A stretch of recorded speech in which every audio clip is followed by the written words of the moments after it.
Chers amis, bonjour et bienvenue pour cette nouvelle émission de Full Formal où je ne vous reçois pas comme dans mon studio comme d'habitude, mais je vous reçois à l'atelier Hoche où j'ai le plaisir d'être accueilli par Christian qui me fait l'honneur de m'accueillir dans son atelier. Merci Adrien de m'accueillir sur votre chaîne aussi. Alors, pour commencer cette émission, je pense que le mieux ce serait de vous laisser vous présenter ce que vous faites, votre parcours, pourquoi vous avez décidé de vous lancer dans ce qu'on peut appeler de manière générale l'art tailleur, le sartorialisme, et voilà, ouvrir cette boutique qui est, je précise, 14 bis avenue Hoche, c'est ça? C'est bien ça. Et donc voilà, comme ça, je vous laisse la parole.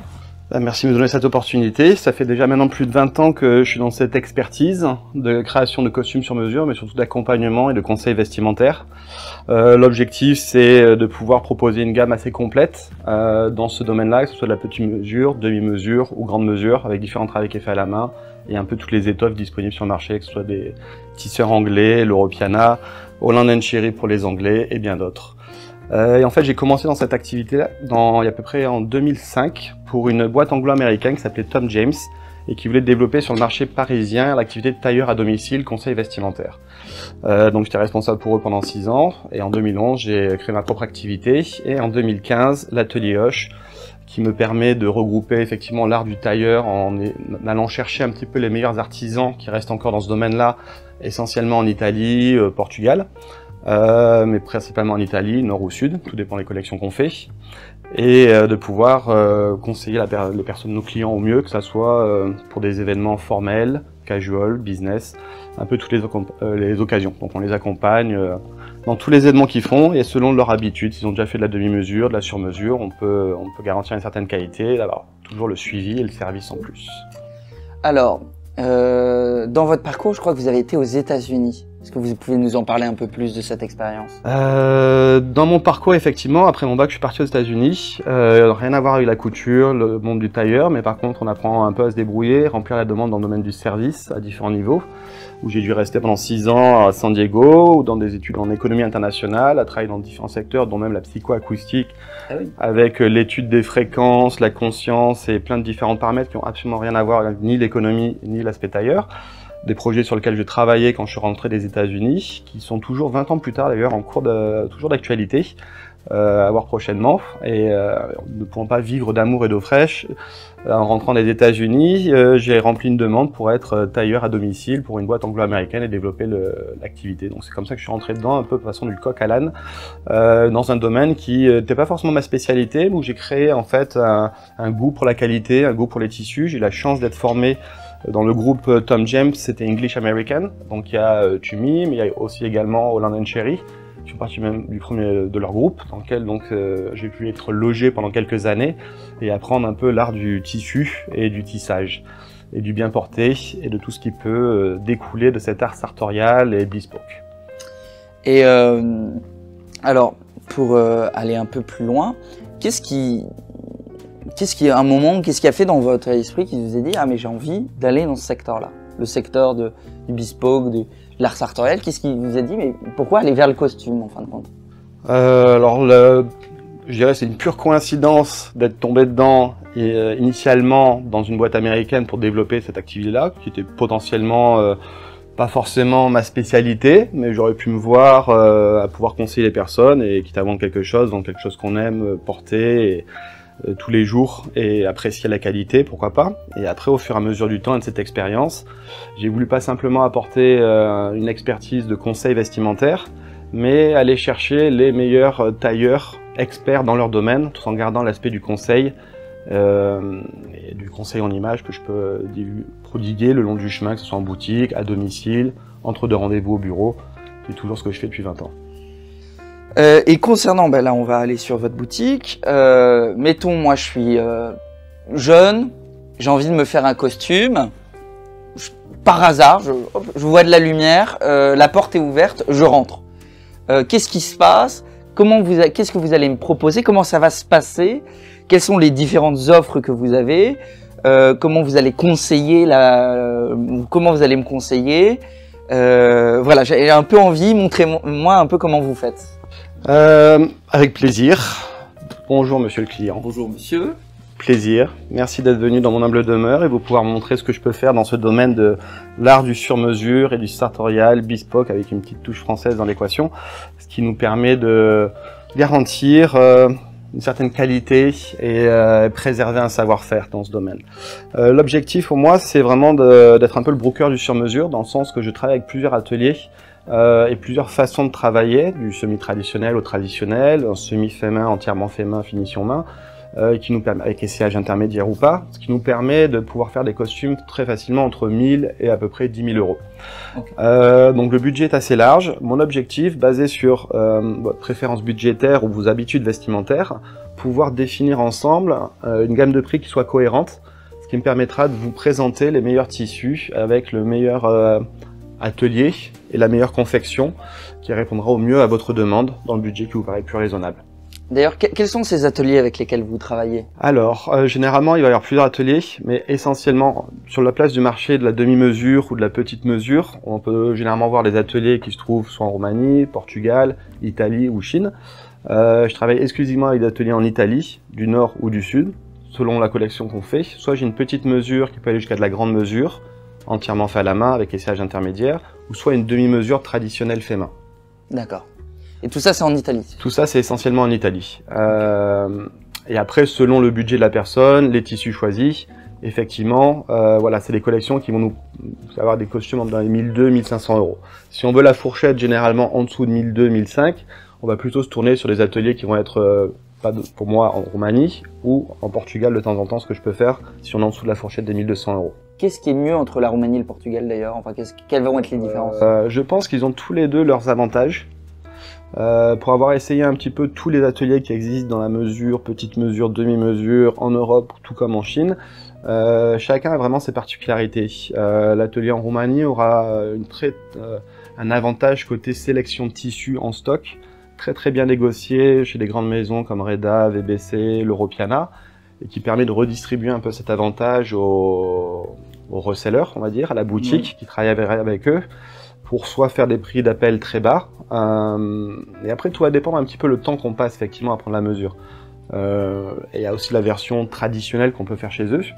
Et en Portugal, c'est à peu près la même configuration. Au Portugal, il reste encore deux ateliers qui sortent un petit peu du lot, qui sont peut-être plus artisanales. Ils ont plus la facilité peut-être de faire des créations et des pièces uniques, qu'on ne trouvera pas forcément en Roumanie, où c'est quand même des pièces assez prédéfinies, avec certaines peut-être limites sur les options, mais avec quand même beaucoup de choix dans tous les domaines, que ce soit la construction, le style. Donc effectivement, sur la place de Paris, vous trouvez à peu près 80% des personnes qui travaillent avec l'atelier en Roumanie. Oui. J'ai quelques noms qui me viennent en tête. J'en suis sûr. Et après, c'est vraiment, en fait, c'est l'expertise. Chacun son business concept. Il y en a qui va plutôt, sans mentionner certains, mais plutôt vers la Madeleine, qui existe depuis un certain temps, qui, je pense, brasse le plus de costumes dans Paris, pas très loin des 5000, qui lui, il a un temps très limité pour le temps qu'il octroie avec ses clients. Pour les costumes de mariage, généralement c'est pas chez lui qu'il faut aller sur à la porte d'à côté, parce qu'il n'a pas le temps pour ça, mais il fait des costumes à un rapport qualité-prix qui peut être très intéressant. Tout dépend des périodes, adapter toutes les inclinaisons des épaules, pas forcément, mais au moins vous avez un costume avec un beau tissu, semi-traditionnel, qui peut être fait dans cette maison. Après, quelqu'un qui a peut-être plus d'expérience, qui est plus tailleur, peut-être pour travailler avec le même atelier, mais il aura plus de conseils, plus d'expertise, peut-être qu'il a développé des modèles particuliers, peut-être qu'il sera plus dans la version traditionnelle finition main de chez eux, qui fera que le costume du même atelier pourra être 2-3 fois plus cher, avec un tissu équivalent. D'ailleurs, j'avais entendu dire, j'avais discuté avec un autre tailleur hier que j'avais croisé un peu par hasard, qui s'appelle Charlie, il se reconnaîtra, qui m'avait dit que traditionnellement, sur l'entoilage, c'est du crin de cheval, mais que en fait, il y a beaucoup d'ateliers, souvent ceux qui brassent beaucoup, en fait, ils utilisent des toiles synthétiques et que c'est de bien moins bonne qualité. Enfin, c'est surtout que on va pas retrouver les qualités qu'a le crin de cheval. Donc, je sais pas à partir de quelle gamme de prix ou sur quel type d'atelier on va pouvoir trouver plutôt du crin de cheval plutôt que des toiles synthétiques. Je sais pas si... De mon expérience, généralement plutôt c'est du crin de cheval. Ce qui peut se passer, la différence entre peut-être la grande mesure ou la demi-mesure traditionnelle, c'est que les toiles sont préfaites, préassemblées, crin de bouc, poil de cheval. Donc il y a 3-4 épaisseurs, soit elles sont préassemblées, mais en fait, bon, de mon expérience, ça a toujours été... Toujours été du crin de cheval. Ouais. Donc dans votre boutique, on vient, voilà. C'est toujours du crin de cheval. Cheval, ça c'est... Il y a une certaine époque, quand on fait par exemple une version entièrement faite à la main, j'essaie de préserver même la façon dont la toile est préparée. Avant, on achetait la toile qui n'a pas été prélavée, donc c'est moi qui la baigne dans de l'eau pendant 3 jours, pour faire que la toile ne bouge pas, parce que c'est ce qui peut donner un petit peu, vous avez monté le costume avec une belle toile, si la toile n'a pas été prélavée à plusieurs reprises, à l'ancienne, tout dépend de la qualité qu'on a utilisée, il peut y avoir effectivement un petit peu de jeu qui va se passer, des petits plis à des endroits qu'il ne faut pas, donc tout dépend de la collection, il y a plus de travail artisanal dans tous les côtés, que ce soit pour mes ateliers comme pour moi dans la préparation, avec des essayages intermédiaires. Et vous, chez vous, c'est du entièrement entoilé ou vous faites parfois du semi-entoilé? Non, semi-traditionnel, je vais être généralement en dessous de 1 500 €, on va être plutôt généralement sur du semi-traditionnel, tout ce qui va être entre 1000 et 1005. Au-dessus de 1500, 2000, généralement plutôt du traditionnel. Et après, quoi qu'il arrive, il y a, que ce soit dans l'un ou l'autre, une moitié de l'emmanchure qui est montée à la main. Et après, ce qui va varier, c'est vraiment le col qui est piqué à la main, le montage des épaules, entre la doublure et le tissu. Donc c'est combien de pourcentage de travail qui est fait à la main dans les différents paliers de traditionnel. Vous pouvez très bien avoir un traditionnel qui est très rigide, parce que bon, il y a peut-être une toile, il n'y a peut-être pas de thermocollant sur le devant, mais la plupart du costume est fait à la machine, ce qui rend les coutures machine très rigides, couture fait main plus espacée, plus souple. Donc plus il y a de travail qui est fait à la main, plus le costume est souple, plus il y a un tombé naturel. Ok. Maintenant reprenons notre cas d'école où je suis le client. Reprenons le client. Je rentre dans le magasin, puis j'ai pas très bien d'idée. On est plutôt, on va rentrer dans le printemps ou alors peut-être on est un peu dans l'automne. Bon, je vous dis bon, j'ai envie de me faire un costume, mais je sais pas très bien. Qu'est-ce que vous auriez envie de me conseiller? Comment l'approche? Déjà, c'est un peu comme dans n'importe quel concept de vente, même que ce soit dans l'immobilier, avant même de vous proposer quoi que ce soit, c'est bien de savoir, vous êtes marié, combien d'enfants, savoir si je vous proposais un 2 pièces ou un 3 pièces. Donc c'est un peu le même principe. Après, dès que je vois la personne, forcément, je vais avoir une influence sur les couleurs que cette personne pourrait porter, qui seraient plus flatteuses que d'autres. Donc il y a des couleurs primaires pour vous, t'as un assez clair, on est un peu similaire. Donc ça serait plutôt un bleu moyen, bleu royal, gris moyen, pas trop du beige, à moins qu'on comprenne un peu les couleurs pendant l'été. Les couleurs foncées, ça peut nous aller, mais c'est pas forcément, ça va trancher peut-être un peu avec notre teint. Bon, ce sera pas notre couleur primaire. Pour moi, pour vous, ouais, peut-être un bleu marine ou un peu comme le sud du gilet par exemple, très bien. Chemise bleu ciel, c'est sympa aussi. Donc après voilà, il y a effectivement des teintes de peau, couleurs de yeux, des cheveux, qui permet d'agencer tout ça ensemble et de pouvoir faire déjà une suggestion par rapport aux couleurs. Après ce qui va se passer, je lui demandais qu'est-ce que vous avez dans votre garde-robe. Je vais pas vous suggérer un costume bleu royal alors que c'est le dernier que vous avez porté pour votre mariage et que vous le recyclez depuis quelques temps, ce qui peut arriver. L'idée, c'est un premier costume, vous n'avez pas trop d'idées, vous aimez bien ça, vous comptez le porter, que ce soit pour le casual, le business, quoi que ce soit. On peut avoir un costume un peu passe-partout, dans le sens où on va prendre des boutons un peu cossus, faire de la veste, potentiellement un blazer en dépareillé, porter les deux ensemble, ou juste porter le pantalon avec une chemise s'il fait un peu chaud. Donc l'idée, c'est potentiellement d'avoir quelque chose qui soit cohérent et qui complète assez bien votre garde-robe. D'accord. Et sur, mettons, on va prendre 2 cas d'école. Un, on est en entrée de printemps, et 2, on est plutôt là, on est en milieu d'automne.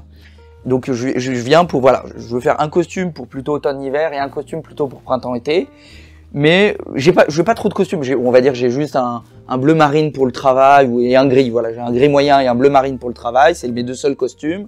J'ai envie de me faire un pour l'automne et un automne-hiver et un plutôt printemps-été. Donc je me dis, qu'est-ce que vous auriez envie de me présenter plutôt comme liasse?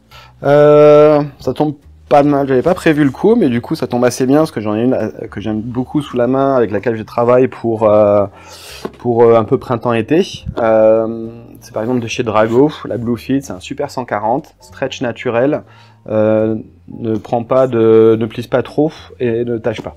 Donc c'est assez performant en termes de... Après tout va dépendre effectivement du budget, mais on n'est pas forcément dans un niveau très élevé, c'est pas un Super 170 ou un Super 200 chez l'Europiana, donc ça reste très accessible.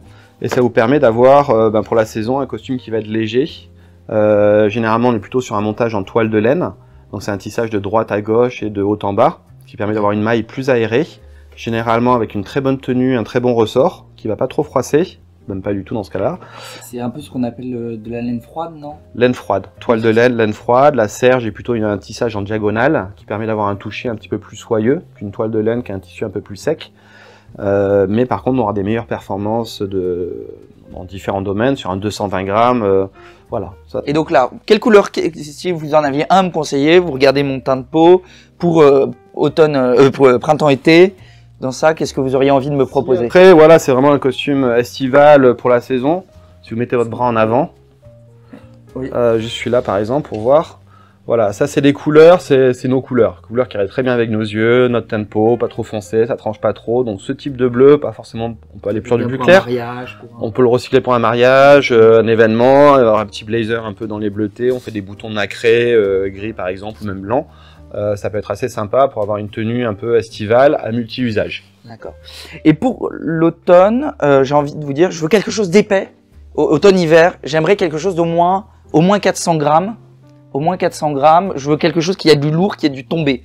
Qui est, Forcément, typiquement, quand vous me dites tous ces paramètres, je dirais que le tissu typique serait la flanelle. Si on aime bien ce look un petit peu hivernal. Avec un tombé, tout dépend de poids. Si on en prend une trop légère, elle peut être molle. Mais si on la prend avec un peu de texture, un peu de poids, comme une belle flanelle anglaise, vous aurez une très belle texture, un très beau tombé, une finition voilà, qui a été un peu râpée, brossée, qui nous donne un peu cet effet flanelleux. Et on peut l'avoir en différentes formes, soit très anglaise, un peu rustique, limite un peu sec au toucher.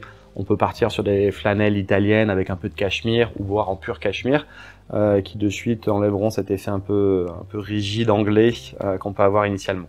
Ça m'irait ou pas par exemple?